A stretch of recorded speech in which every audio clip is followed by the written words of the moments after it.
बिनलग्नाची बायको भाग 16. आरोही. कुणाल, म्हणजे तू काकूंचा मुलगा आहेस? कुणाल.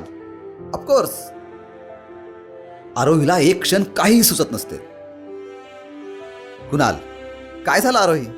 तुला प्रश्न पडला असेल ना की कुणाल वसुंधराबाईंचा मुलगा कसं काय, आणि अजूनपर्यंत तुला हे कसं काय कळलं नाही? सांगतो, सगळं सांगतो.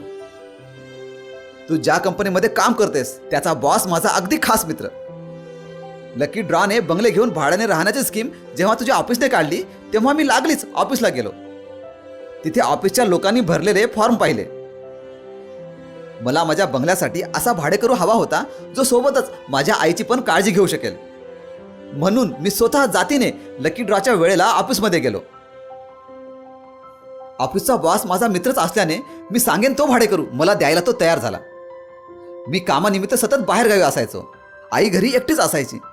म्हणून मला अशा भाडेकरूची गरज होती जे मी नसतानाही माझ्या आईची काळजी घेईल.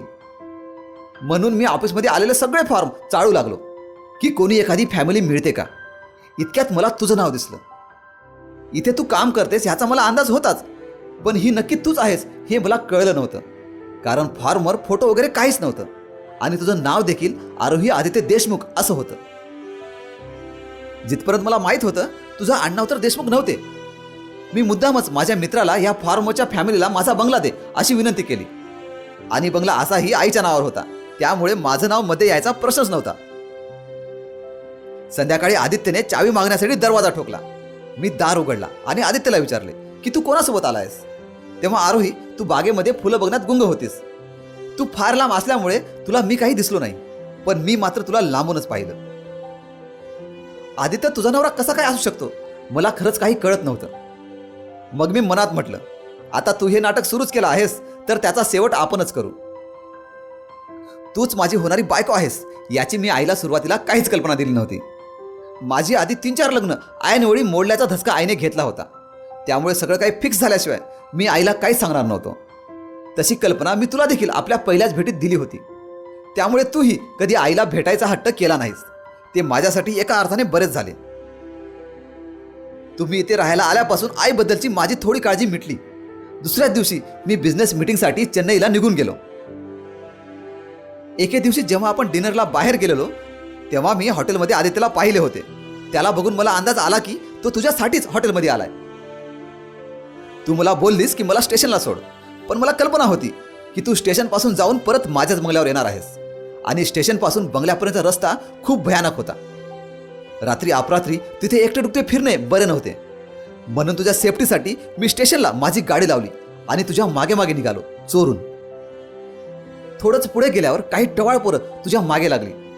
ते तुझी छेड काढत आहेत हे पाहून मी मध्ये पडणारच होतो. इतक्यात मला तिथून आदित्य येताना दिसला. त्याने तुला टवाळ पोरांपासून वाचवल्यानंतर आदित्य आणि तुझ्यामधले संभाषण मी ऐकले. तेव्हा मला कळाले की तुम्ही हे सगळं नाटक करताय, आणि का करताय हे देखील कळालं. पण तू हे सगळं स्वतःहून कधी मला सांगतेस मी ह्याची वाट बघत होतो. तुझ्या बोलण्यात मला कधीच आपल्या लग्नाची उत्सुकता असल्याचे जाणवले नाही. साधं कुणाल तू कुठे राहतोस, मला तुझ्या आईचा फोटो तरी दाखव, हे सुद्धा मी तुझ्या तोंडून कधी ऐकलं नाही.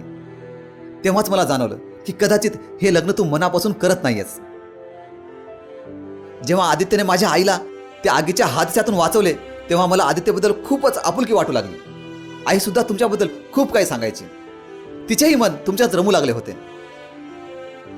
कधी आलोच तर मी मुद्दामच रात्री रात्री घरी यायचो आणि भल्या पहाटेच बाहेरगावी निघून जायचो, आणि त्याच दरम्यान तुमची नजर चुकून मी आरोही तुला भेटायला यायचो. आरोहीची आई. आरोही बाळा, म्हणजे तू इतके दिवस ह्या बंगल्यात या आदित्यसोबत एकटी राहत होतीस? आरोही आईच्या ह्या प्रश्नासमोर आता निरुत्तर असते. काय बोलावे तिला काहीच सुचत नसते. ही वेळ कधी आपल्यावर येईल, आपल्याला आईला कधी ह्या प्रश्नाचं उत्तर द्यावं लागेल ह्याचा तिने विचारच केला नसतो. वसुंधराबाई. वहिनीबाई, अहो चूक तर माझी पण आहे. मला सगळं माहीत असून देखील मी सत्य तुमच्यापासून लपून ठेवलं. आदित्य. म्हणजे आई तुला सगळं माहीत होतं? वसुंधराबाई.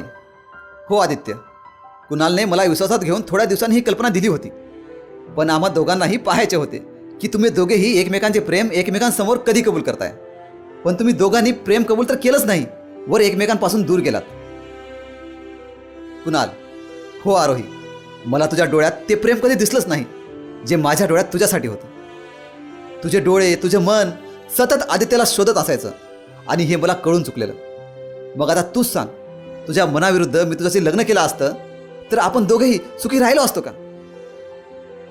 आरोही, पण कुणाल. कुणाल, नाही आरोही, आता एक शब्द देखील बोलू नकोस. तू तुझं प्रेम गमावून माझ्याशी लग्न करून खूप मोठा त्याग करायला चालली आहेस, पण मी असं होऊ देणार नाही. आरोही, म्हणजे पण ही सगळी तयारी, हा मंडप. वसुंधराबाई, अगं लग्न तुझंच होणार आहे या मंडपात, तेही माझ्या मुलासोबत, पण पहिल्या नाही दुसऱ्या. कुणाल, हो, आता तू खोटी नाही तर खरी मिसेस आरोही आदित्य देशमुख होणार. काय मग आदित्यराव, चला येत आहे ना लग्नाच्या मंडपात बसायला? नवरदेव आहात आता तुम्ही. असे म्हणून कुणाल आदित्यचा हात पकडून त्याला मंडपात घेऊन जायला लागतो. आदित्य लगेचच कुणालचा हात झटकत बोलतो, नाही, मी हे लग्न नाही करू शकत. आदित्यचे आरोहीवर जीवापाड प्रेम असताना देखील आदित्यने लग्नाला का नकार दिला असेल? तो असा का वागत असेल?